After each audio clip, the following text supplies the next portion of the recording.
What are we doing? What are we doing here? What are we doing here? What is this shit?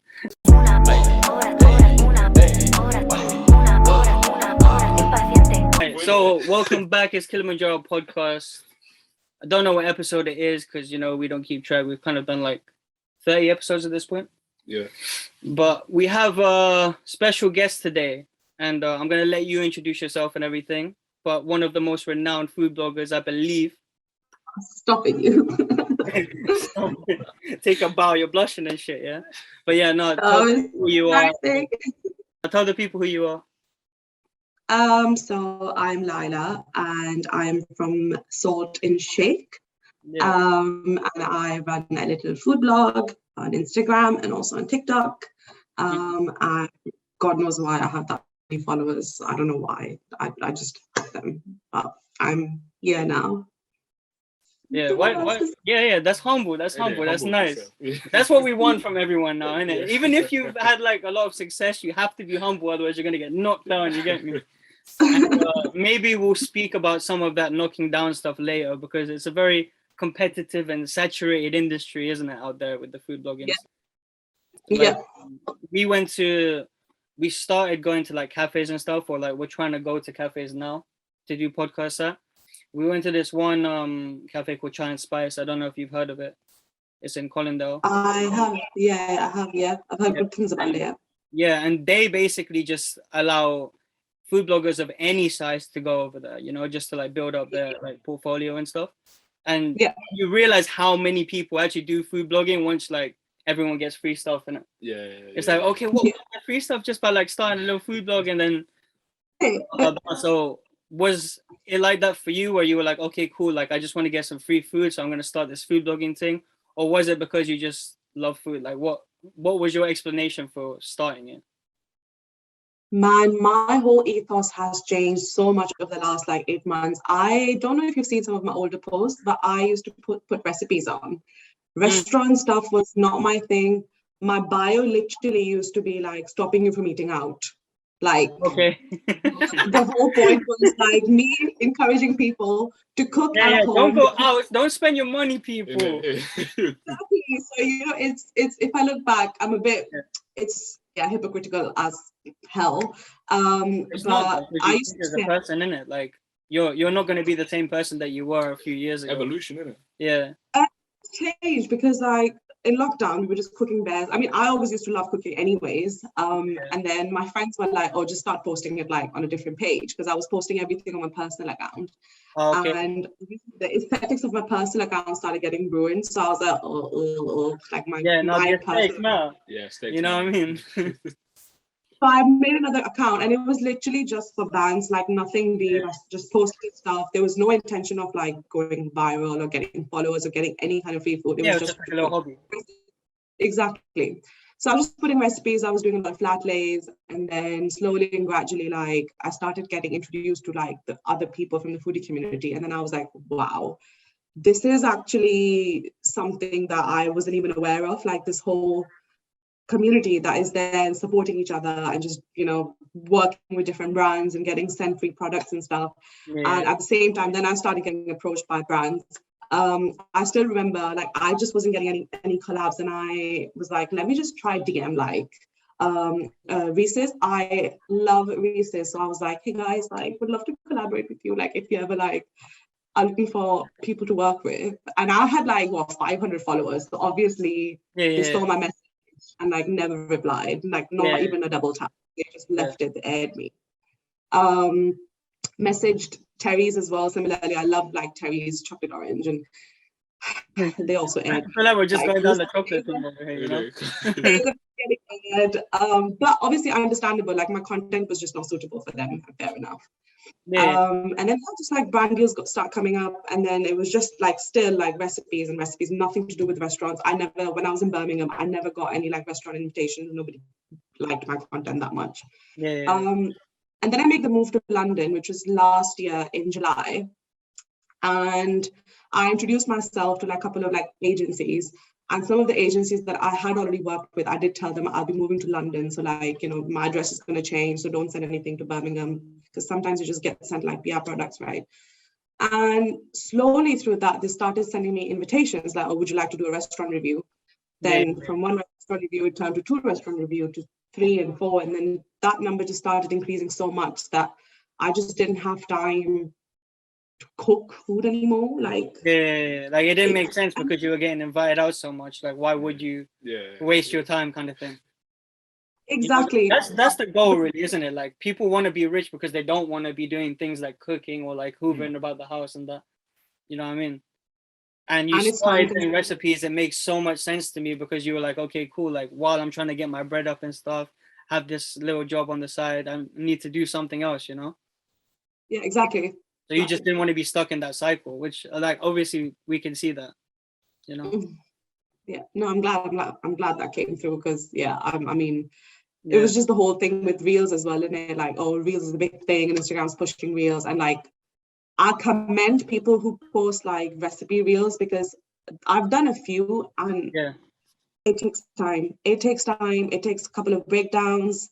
It takes like good lighting. It's too much. It's too much. Like, it's for your music stuff. Reels. Yeah. No, it gets a bit long, innit? Like, like even for music, because low-key, you don't have to do that much layering after you've done the beat. The beat's the hard work for you, you get me? Yeah, but it's like, I mean, still though, innit? Yeah. If I'm doing like a break, because you have to match it to the syllable, right? You know what I mean? So that's long still, innit?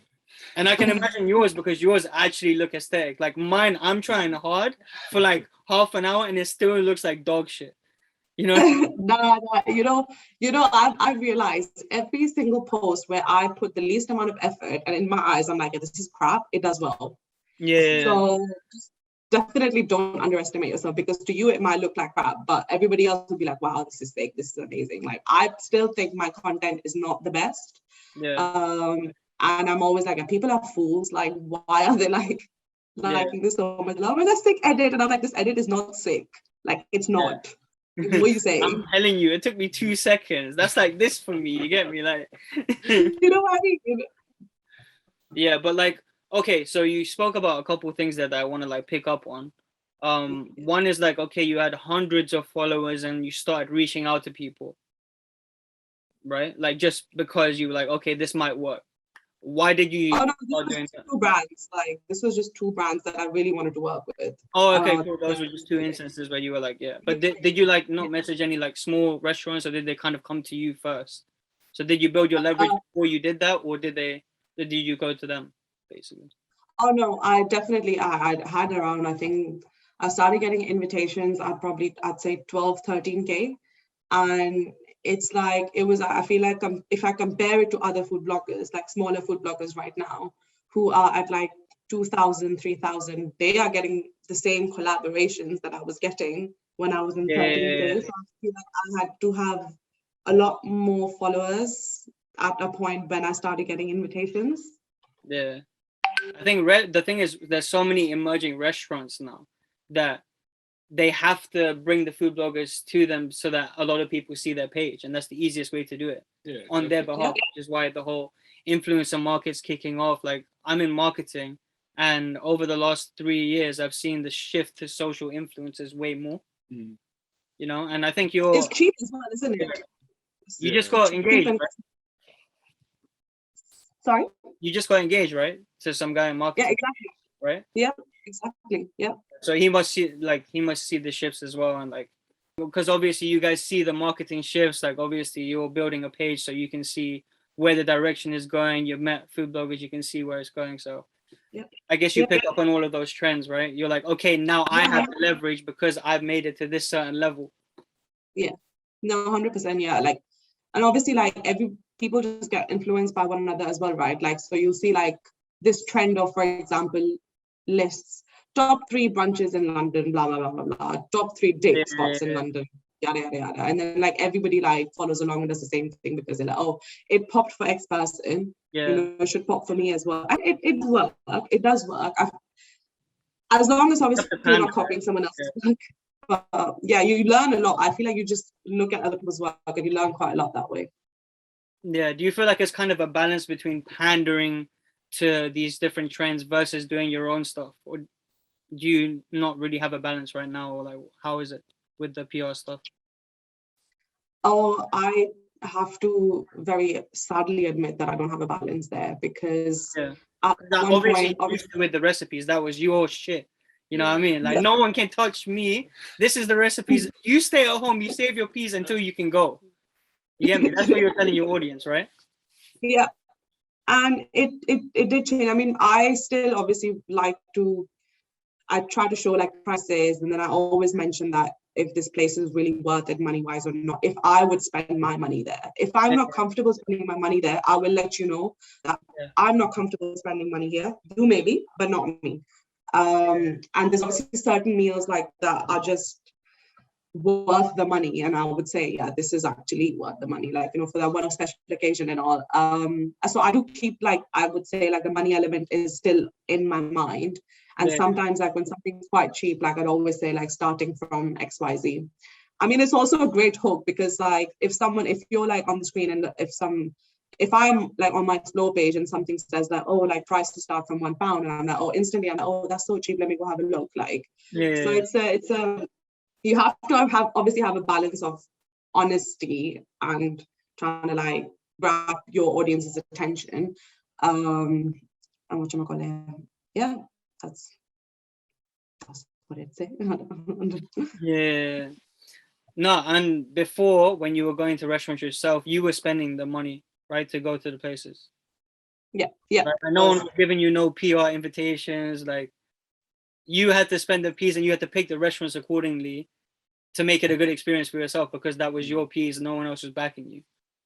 Yeah, but the thing is, like, when you spend your own money, that does automatically, it gives you a bit of a different experience, especially like 100%. When there's invitations. I'm always like, okay, I got a good customer service, but keep in mind that this was an invitation, and this could have been those one-off occasions. Exactly. Like, just because like I was treated well, they could be that you are probably not. So like, one of the spots that I shared today, they have awful reviews on their customer service, but I had amazing customer service. But I am not going to diminish others' experience, because like when a paying customer is saying that their customer service was not the best, then I'm more inclined to believe that. And I really like that place anyways, food-wise, so I can't see myself like going there again as a paying customer. And I also like want to keep that balance where it's not always ads, but then the reason I have to then churn up ads is because the marketing, like the agencies are literally like hounding me, like, can you post? And you're like, let me breathe. Like, literally let me breathe. So that becomes hard, like trying to keep that balance of posting invites and non-invites. Yeah, but obviously the invites generate money, right, for you guys, or not really? Not really, actually. I don't. That's what the people want to know, realistically, isn't it? It's like, how do I make money from food blogging, basically? I don't actually get paid for probably, I'd say 90% of my invites, probably 95, I'd say. Okay, like reviewing kind of thing, and then so content together, and that's kind of like the exchange. Yeah, exactly. But it's like businesses, basically. Yeah, pretty much it is. Soon they're not going to be able to do that. Actually, that's it. Game over in a few years. But I am a big proponent of like paying content creators for what they do, and this is something I'm trying to like educate myself and like other content creators on how best to like approach PR agencies when they ask free work from you. And it's something which I have been quite vocal about as well. So if there's a place that I really, really, really want to go to, then yeah, I'm more than happy to like, go and review it. But if there's a place that I know for a fact, like it takes me hours to like, put content together, and then, the travel time to that place, then the editing time. On everything, yeah. There's a lot of things that are involved in it. And, now I'm like, okay, I really want to tell the whole community, like the food community, that we should start asking for money, because we can't be doing like free labor for nothing. Like it is a lot of our time and dedication that's going into it. So that's something like, I don't know if you've seen on my stories, but I've been like trying to put that out quite a lot, and I'm trying to work through something where I can educate people on how best to get paid, because I think we should get paid for this. Yeah, 100%. It's like what were you gonna say? Are you gonna say something? No, I'm just saying. You should as well. If you're gonna put that time and you're gonna put all that effort into like kind of promoting, elevating someone's business, innit? Then you should get something like in return. Exactly. Yeah, that's why you're there essentially. Like essentially, both parties are using each other, right? Yeah. You know what I mean? Like you're gaining followers from good content that you produce and accurate reviews, which is what you want to do all the time. So your audience feed off that, and then for them, they get a food blogger who has all of these followers who like appreciate them, blah blah blah. But I guess not all followers appreciate you, right? No. And that's why we kind of want to go on to the little beef thing that's been happening recently. So you tell us about that, and then we'll kind of go back to your like backstory and like how you as a person have grown. So yeah, let's talk about this beef situation. So what's happening? What's going on? So basically last Friday, it was on Friday, I was just asleep because it wasn't work time yet, early in the morning, literally like 9 a.m. or something. And I start getting like lots of people sending me stories that, oh my God, look, your like name is here. And basically someone had put up a story asking, who do you think is like the fakest influencer who lies for like views? And obviously Salt and Shake was there, and a lot of people mispronounced my name as well, which was, I think, a lot more annoying than having my name there. But obviously, like I saw like a kind of few options, like as in few like boxes where my name was, and then suddenly like I get an influx of messages. And when I say influx, like literally hundreds of people messaging me like, oh my God, I've seen your name, oh my God, I hope you're okay, oh my God, this is so horrible.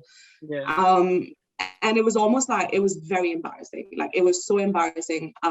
It was like a lovely, nice like Friday morning. It was sunny, and I was like, this, and it was a day before my engagement party, man. It was a day before my engagement party. That was the last thing I wanted to see. Like literally the last thing I wanted to see. And initially it didn't really get to me. And then it did. Crazy. Like, you know, when blessings come into your life, there always has to be some bullshit that has to turn up, innit? Like, you know, you're getting followers and that, you know, PR invites, all of that. You're finally getting there because you worked your way up to do all of that shit. You're like, I'm like, the benefit of everything that I put in is now coming to me. Got engaged. Now I have the luxury to do that. Now it's time to party. Now it's time to party, you know? You know what I mean? It was such bad timing, and it's like they're using your name for clout, you know. Like, how do you feel? They're speaking on your name, cuz like, how are you letting them do that? You know what? I feel like because I was having a very terrible week. Like I was just not really there, like mentally. And usually, like I'm always up for a fight. Like my friends know I'm always up for a scrap. Like you come at me, even the smallest. I will actually bite your head off. You lived in Birmingham, you know the drill. Like, you know what? Exactly. I will bite your head off if it's needed. But that's because obviously it was coming from someone that I didn't know, like that. I just didn't know. Didn't even know their name. Didn't follow each other.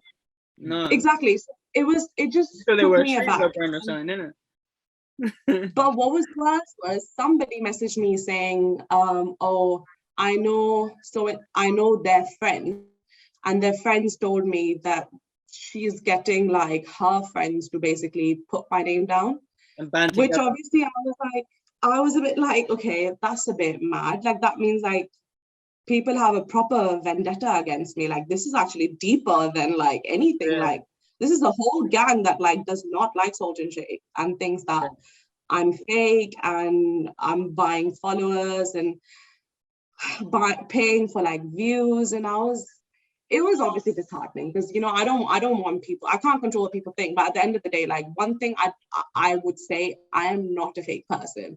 You can call me the B word, you can call me like the C word, you can call me anything, but I am not fake. All of the alphabet. I'm not a fake, you know, I'm not a fake person at all. And it just kind of diminished like everything that I do, like all the hard work that I do, which I don't talk about that much on my stories because I don't need to like parade myself like that, but just diminished it. Like, you don't want to give too much of yourself to an audience, so you can't really back yourself up with that much substance. You know what I mean? Because you can't talk about all of the hard work you do, because whenever you do that, people get like, well, they start bitching and they start getting a gang together and they start talking about you on story. You know? Exactly.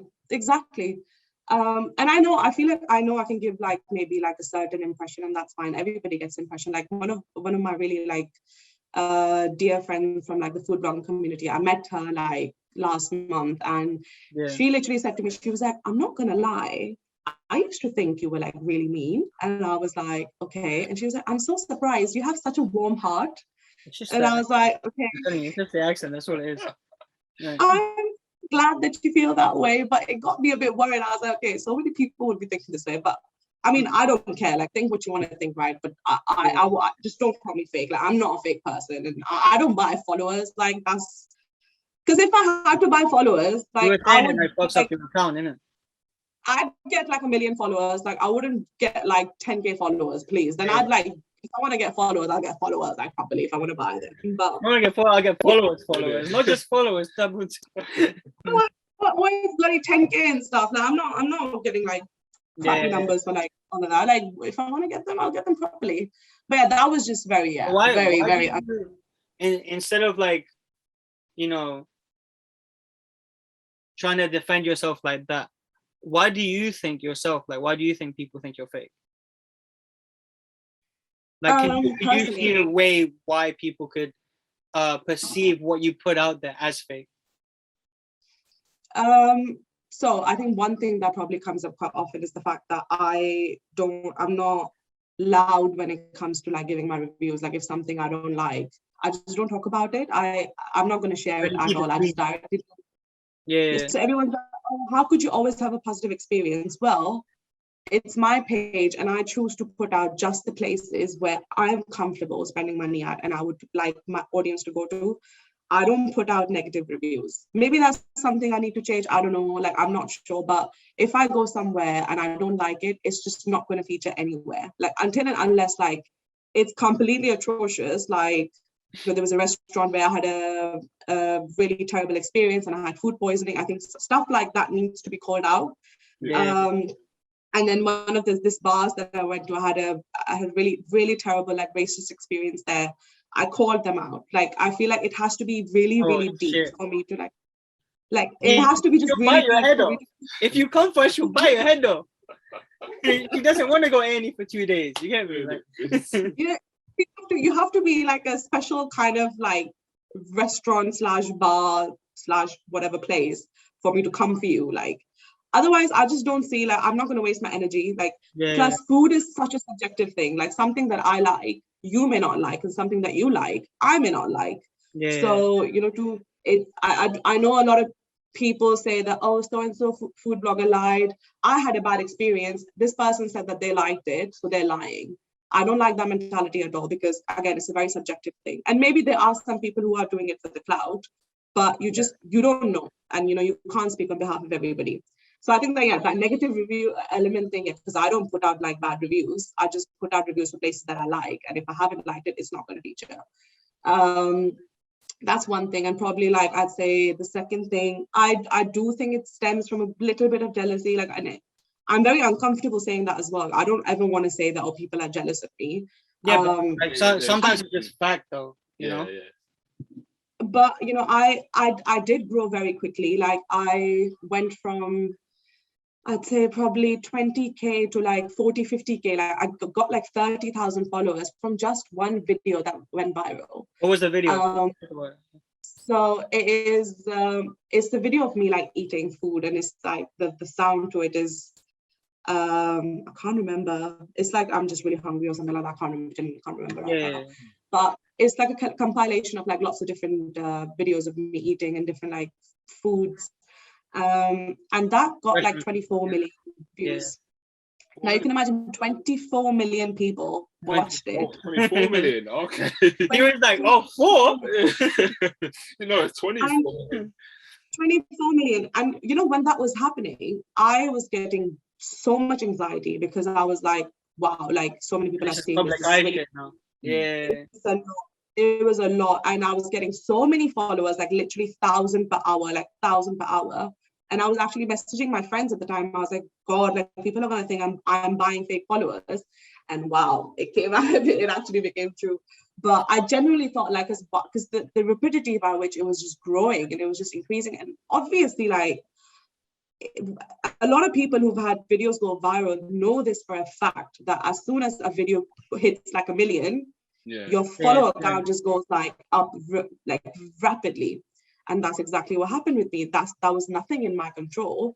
I was getting followers like from Canada, I was getting followers from USA, I was getting followers from like literally random countries who had no reason to follow me at all. Hungry people, isn't it? It was hungry people at lunchtime, wherever they were. And it was just rotating the universe, and you were just like, yeah. Now my face eating like face full of food is out there. You know what was even mad? My insights for the US, like, so my percentage of following changed from 60% in the UK. It went up to like 56% US. Yeah, that's Can crazy. you believe it? 56% US. Like I don't know why. That's what they had. It was crazy. And obviously that's not good for me. Like having that, like for me, I need to show like you need UK followers. Yeah, exactly. Yeah. Exactly. So I was like stressing. I was like, this is not good. Like, what do I do? Like this video is just going viral. It is going viral in the wrong bloody country, not even in the UK. But it was what it was. Like that's what it was. Like I can't control that. And that really sped up my growth, you know. And then I had another video that went viral and it got like 3 million plus or something, you know, again got like an influx of followers. So those were like the chunks which I gained, like, and then that's why a lot of people then start saying, oh my God, how did you grow so quickly? But at the time when I did get that viral video for the 24 million, I didn't speak about it on my stories at all. I kept quiet about it because I was very nervous about it. I just didn't want to talk about it. And again, maybe I should have, because then people would have seen all her videos going viral. So that's why she's getting followers. But I was just quiet about it. I don't know. It was just very uncomfortable for me. The whole situation was very uncomfortable for me. So yeah, that's why it kind of makes sense. Jealous of somebody. Yeah. I wouldn't say, maybe jealous was the wrong word. Because you grew very quickly.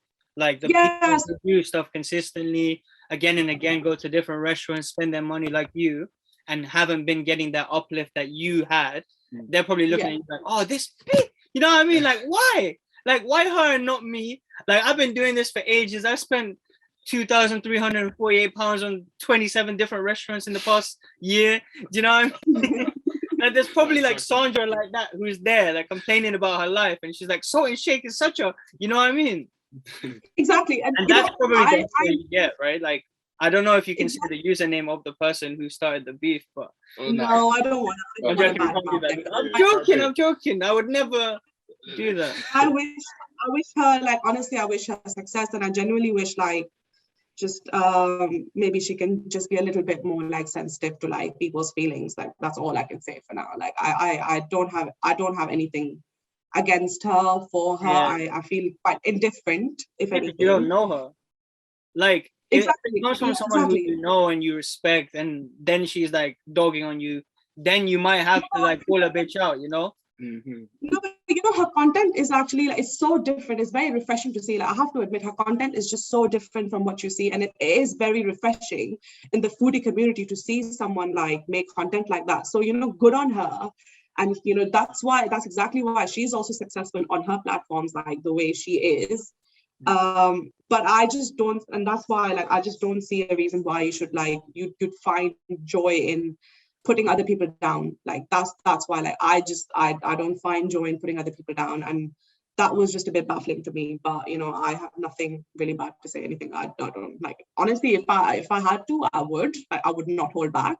Yeah. But that's the thing though, isn't it? Like, okay, you might have had strikes in the past because you've had to defend yourself, right? But in situations like this, obviously, you've had the journey now, you've had a couple of like bickering moments here and there, and you decide to not put negativity on your page because you don't want to, I guess, lend yourself to that negative energy. You know what I mean? Like, you don't want restaurants to come for your neck. You don't want this to happen. You don't want that to happen. Just don't come on my page. You know, you tried to do something with me, this said restaurant, and it didn't work out for X reason. You might have given me food poisoning, whatever. You know, you don't want negative shit. And now you know, because obviously you've grown, you've done it consistently, that it's not worth it. Like, who cares? It's not. You know? at the end of the day, it is my page, it's my space. I can put whatever the hell I want to, I could be, yeah, exactly, yeah. I could be Trump supporter, whatever. I could put like, oh, make America great again stuff, and all hail Trump. We should make America great again. That's the issue.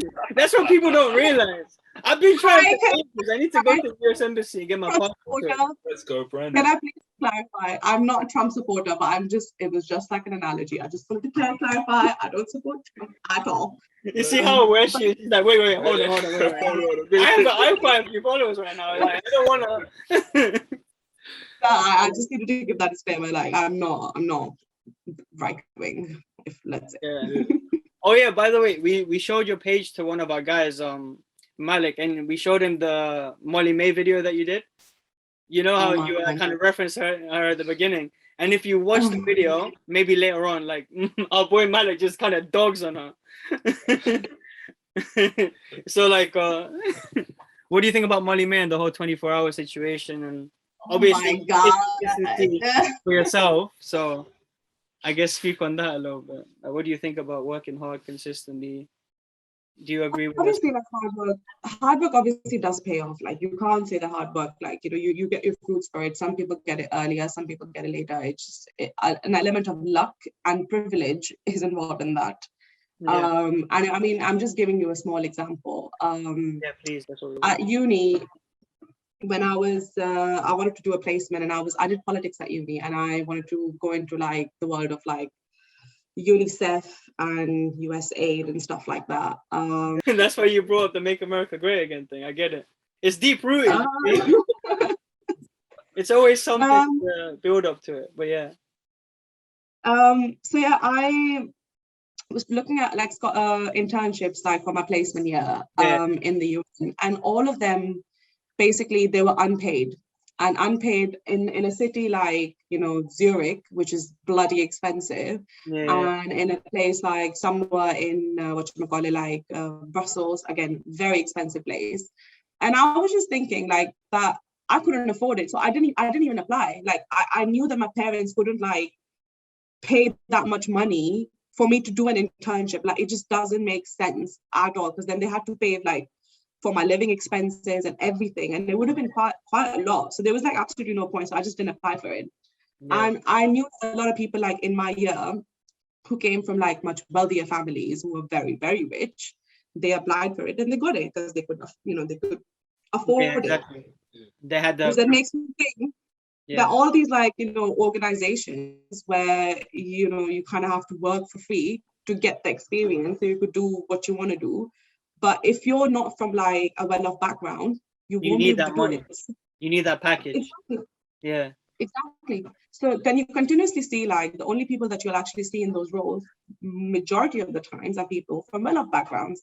Yeah. And then I'm now bringing back to the whole Molly May situation, this whole 24-hour thing. She's obviously speaking as a white woman, a privileged white woman who was born in wealth, who is from like, a middle-class family at least. Yeah. And, who was, given a position without really any credibility, to be honest. Like, I mean, I don't care what people think about what I'm saying right now, but it is the truth. Yeah. And it's very tone deaf, like, to sit there with your like $500,000 salary or whatever and say that, we all have the same 24 hours in a day, because honey, we don't have the same 24 hours in a day. Like, that's not true. We don't have the same 24 hours in a day. By the way, the rule that I was mentioning was obviously sarcastic. She was saying to Molly May. Like, I know. Yeah. I'm just clarifying for the audience. I know. But yeah, man, no. I think obviously she's very tone deaf. It depends on the income level of the household. And I think that's why some of our parents are very hell-bent on getting a partner from a family who comes from a good background, which essentially means from a, secure background. Yeah. That's basically what that means. Yeah. It means a secure background with some good morals, right? Yep. And I assume that's what your family wanted for you, because you just got engaged, right? So congratulations again. We don't want to say anything else on that. Congratulations. Then she'll come for our neck, bro. No. But yeah, I guess talk to us about like your earlier years. So you mentioned that you kind of were into politics. Like, is that because you were into debating and stuff, or like, why did you take that path in school? Because clearly you came out with a decent job afterwards, right? So. Your girl is a debater. Like, I argue and I will continue arguing to prove my point. Yeah. Yeah, we like that. No, I think for me, I am from Pakistan and I've lived in Pakistan my whole life. And obviously, like, you know, the situation over there is just corrupt. Like, it's just not good at all. And, you know, all our political leaders are just not the best. And we're not progressing well as a country. And I was seeing all of this as a kid. My granddad used to have like news on 24/7. So I'd always go sit with him and watch the news. And it would just really annoy me to a point where I was like, I want to be a politician. I'm going to be president of the country and I'm going to fix everything. It was a very naive way of thinking, obviously. And then I studied politics. I was like, let me, you know, study politics, and I'm going to go back to Pakistan. Oh, she did not go to Pakistan, and try to, like, you know, fix things.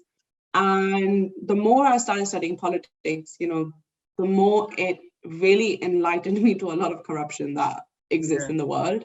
And even in, you know, all these bodies, like international bodies that are meant to like save us and like do humanitarian work, like it just kind of really, it just deterred me so much.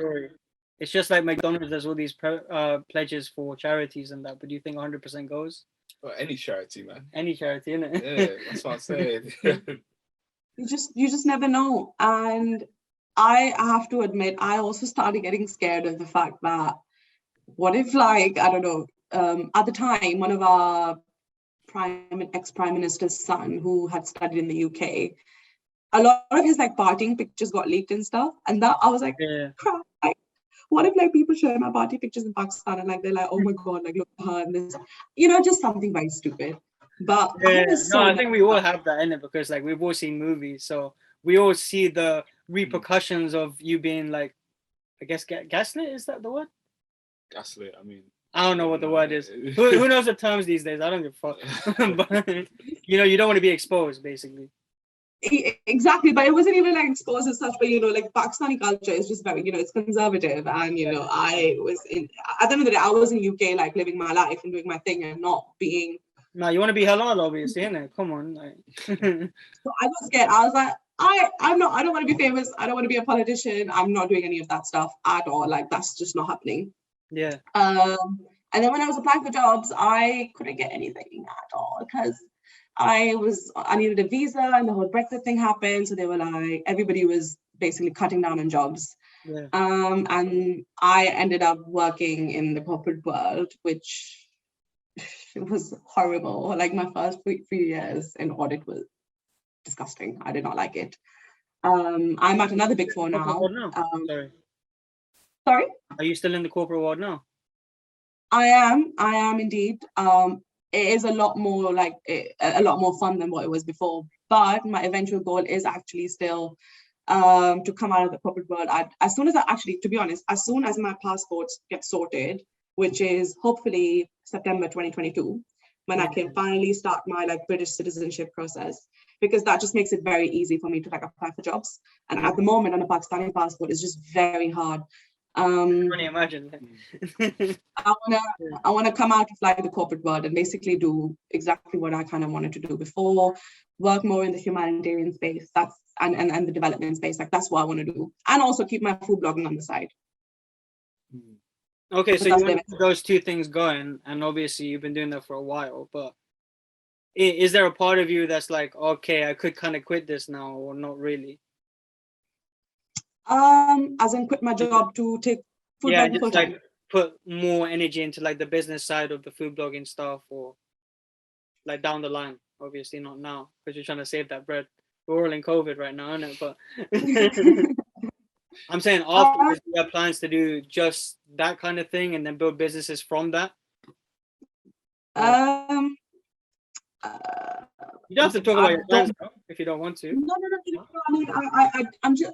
I don't want to be an influencer. Like, I don't want to be a blogger, like I don't want to do that as a profession. It is a hobby, and I wanted to stay like that because that's what makes it fun. I don't have the pressure at the moment to like meet certain deadlines or whatever. I mean, sometimes I do, but it's, you know, I can still ignore an email and be like your work pressure, for example, the thing that you allocate more time to.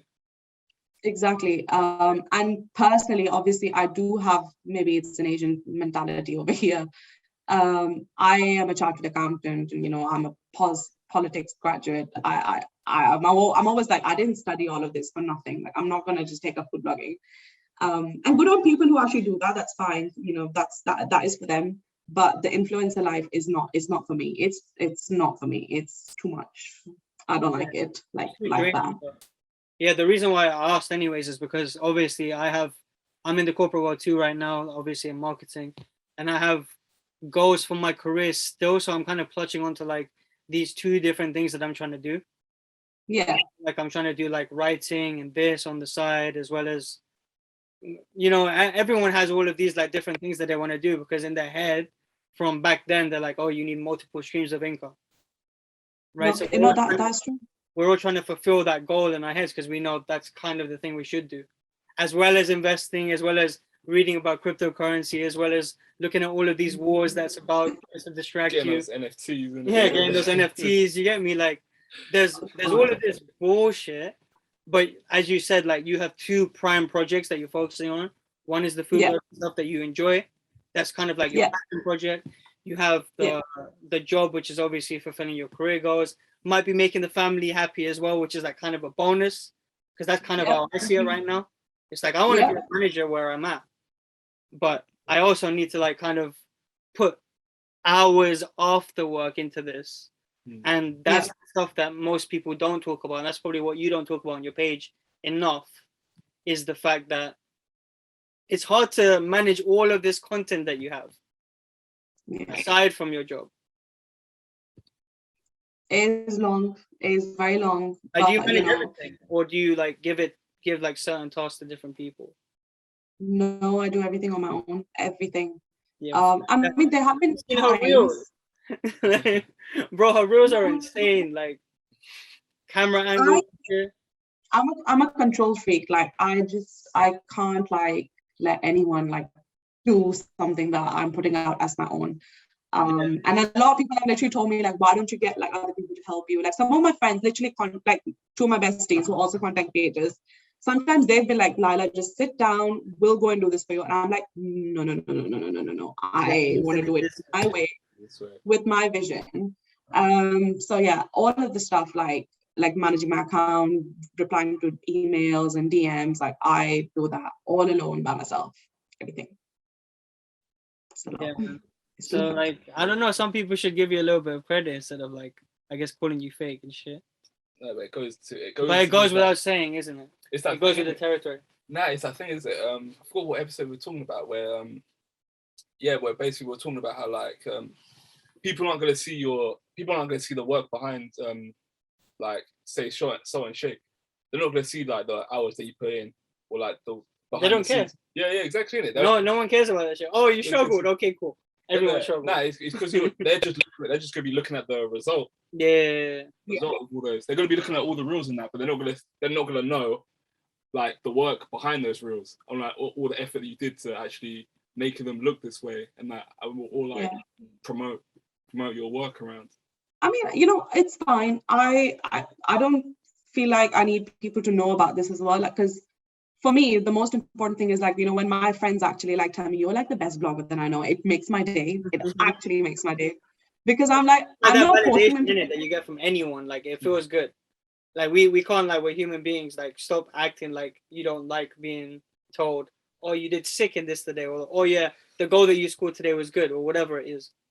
You know. Exactly, and just genuine appreciation, you know, even like smallest like DMs. I get so many nice DMs, man. I have to admit, I get some really nice DMs that, oh, like, you know, I went to so and so recommendation, really liked it, or like, you know, your page helps me like plan out my date nights or whatever, and it's just really nice. And obviously sometimes like the whole like the questionability comes in where I'm like, do you actually really like my content? Do you like it? Oh my god, like. Oh yeah, do you like the content, or are you just saying it so that you can get a leg up on the competition kind of thing?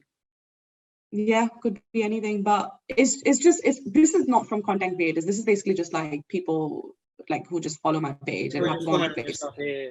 Yeah, and it's quite nice, like, you know, just getting that appreciation from them. I'm very big on.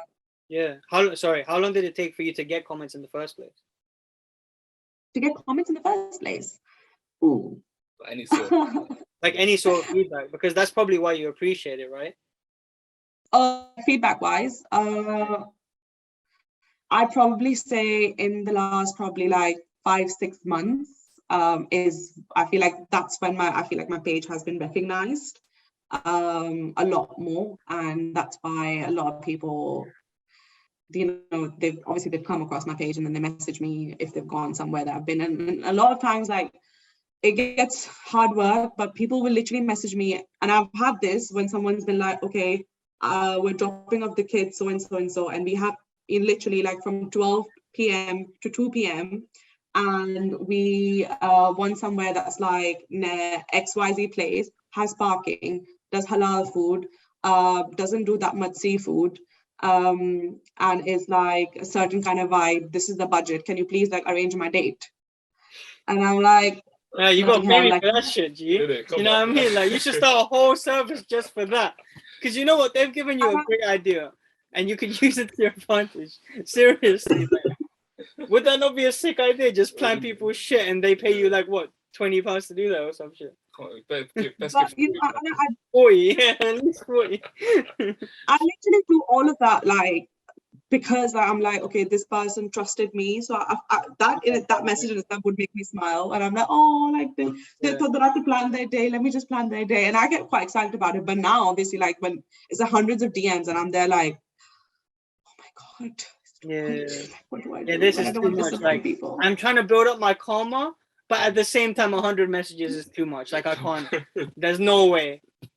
It's too much, and I do apologize to everybody that I haven't like replied back on their DMs. You know that I'm quite bad. I know. Okay, I've been messaging since October. It's March now, so I'm the worst, like, to get hold of, because my DMs are just bad. Yeah, no, it's funny because because he was telling me that he was gonna get you on and that. Oh, so, ages ago, you know. Yeah, because I was like, yo, I saw the messages, right? So I saw that he didn't reply in for weeks or something like that. Bro, he told me to not message anymore. I said, like, yo, stop. Yeah, I'll get you're being a bitch. Like, bizarrely, fam, this girl just does not rate this the show in it. Just stop messaging her.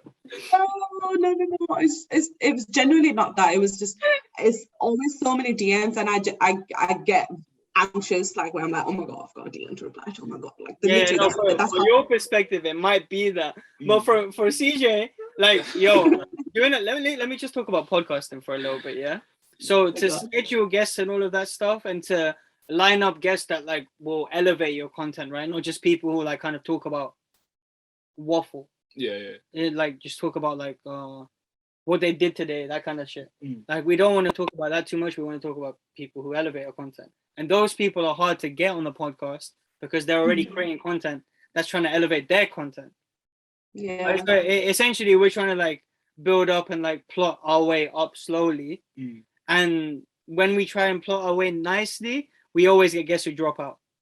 And we expect that now. So CJ's in the mind frame of like, if they, that's it. Like, if they go, they go. And I'm like, no, but he's a really, like, look at her page. Okay, I would never do these reels. I would never do that to my life. I wouldn't spend that long doing this beautiful reel and then giving people advice on their dating life. Like, get out of my life, G. You know? Like, I just wouldn't do it. But obviously that's your passion. You found something from it. And I kind of wanted you to talk to a person who wants to build their food blogging page and just, it hasn't worked out for them. Like, what advice would you give them?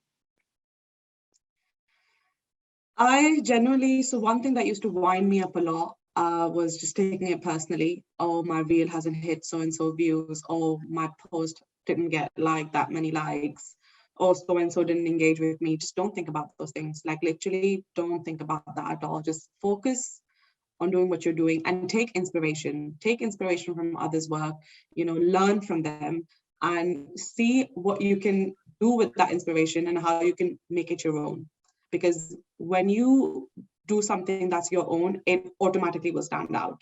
If it's not going to stand out today, it's going to stand out like the next week, the next month. It will stand out. Like I want to give a massive shout out to one of the foodies, that foodie Jess. I don't know if you've seen her page. Her content is top class, like it is top tier. And she, you could see like her page was like, wasn't really blowing up or anything. And it took her like many, many months to like actually get where she is now. She's crossed like over 100K followers. She's been featured as like one of the top 10 foodies on Evening Standard, like to follow. So there is a reason, and that is just be consistent, be true to yourself. Don't think about like engagement. I think about it still sometimes, but don't let it like spikes. But like we're not going to get spikes all the time, and if we're expecting spikes, then we're going to be upset, because it's all about expectation at the end of the day, isn't it? Yeah, exactly. And just your reel gets like 1,000 views, you're like, oh, what the fuck, man. Honestly, I've had it where I'm like, oh my god, like I've got so many followers and this reel has got like, I don't know, 1K view, and like people are gonna think like, as I said, I've got fake followers. But it is what it is, and it takes time to build the audience, and it sometimes some people can get lucky, and some people it just takes time, and your hard work like genuinely will never ever go unnoticed. Like as long as you're being consistent, and as long as you're like being true to yourself, as like lame this advice probably sounds, and obviously support others. There's enough like success for everybody in this world. Like this is not a rat race. Literally support others.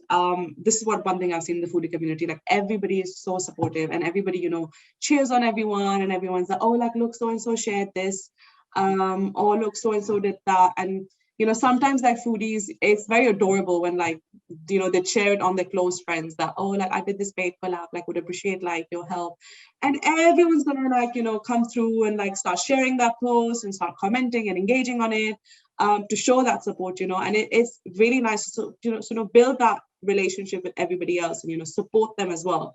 I think if we do well as a community, if you do well as a community, you'll do well individually as well. I'm a big believer of that. Yeah, and that's literally what we're testing with this podcast. Like, we're just trying to collaborate with the right people, and we want to keep on collaborating with the same people so that we can build that relationship. Because once we built and cemented that relationship, then we always have someone to make content with, or we always have someone to call out to when we get an invitation, for example. You know, so it's just about building that community, and then obviously we'll elevate each other, innit? Yeah. But the advice about how you were like, oh yeah, this advice is so like cliche and maybe a little bit corny, whatever, it is the right advice. But low-key people are probably like, oh, what? She's saying the whole consistency thing. Oh yeah, everyone says that kind of thing, blah blah blah.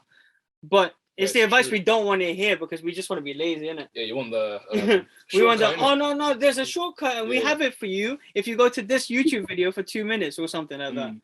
Or like those ads that you see for the money, like get 100,000. This one thing a few content, sorry, just to interrupt there. Like this is one thing that like some content, well, not some, I've started doing, I will say that, and not a lot of people do that. I don't gatekeep like what I do, and it could be like stuff like what apps I'm using and like what equipment I'm using and things like that. And obviously those are like now on the more technical side of things when it comes to making content. And I've always been open about this with my followers as well. Like, come, like, ask me questions, and like I'll let you know. Like, there's literally absolutely nothing to hide. And obviously, on the more probably less cliched advice would be, yes, make good content. But how are you going to make good content? You need good lighting. You need good equipment. You need to practice. Like, I always practice my shots like a lot to get that stability in my hands, because a lot of people are like, how are your videos so like stable? And literally you just have to practice, and that's how you're gonna like make your content nicer. Like work through different editing apps and like practice on them and see like what vibe works for you, and get an opinion from people and see, like ask your friends, like, does this look nice? Like aesthetically, do you think you'd want to watch it? Like, do things like that. That's probably my technical advice that I'd give there, which is less cliched. Yeah, you see, we fixed it up a little bit.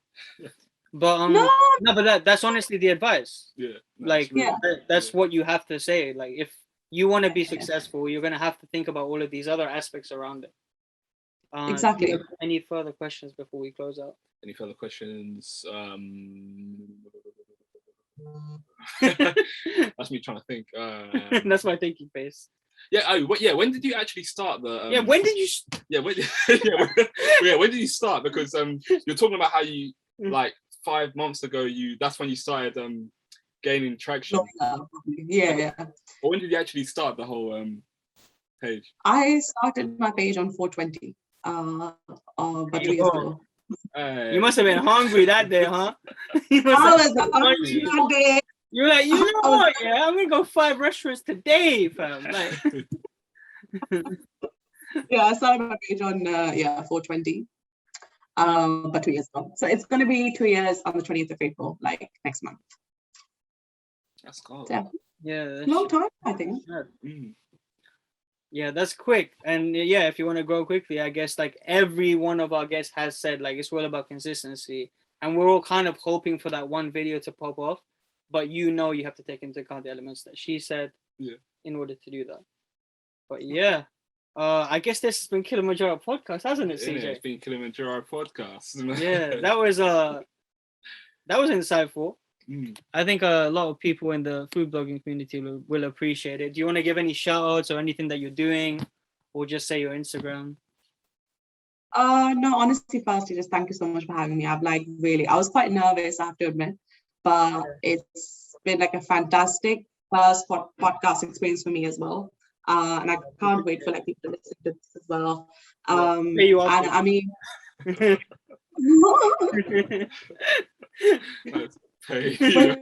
we'll pay you for the nice review afterwards. No, but did you enjoy it? Yeah. But genuinely, thank you so much for having me. We'd never even touched on like one of the cutest part of my food blog, which I just wanted to mention, that I met 2 of my best friends through this food blog, Spicy Prawn XX and Your Daily Treats. Like they're like the highlight of my food XX. That's mad. I mean, that was probably like the small thing that I wanted to add. But generally, thank you so much for having me, and it was a lot of fun. And can't wait to do this again in the studio, hopefully. Yeah, no, we'll do it in the studio. Like, I want to plan something different, maybe like in a restaurant or something, but we'll figure that out later on. Yeah, we can do that. Yeah, no, thank you for coming and obviously taking the time out. And we'll speak soon. Follow Salt and Shake. This is DK Clothing. Obviously, I'll put the discount code there. Don't know what it is yet. But yeah, I'll see you guys later. And you as well, because you're gonna get out. Yeah. Okay. Oh, you're kicking me out of your house? I might have to. Oh, cool. It's over. That's cool. All right. No, thank you so much, Lila. Yeah.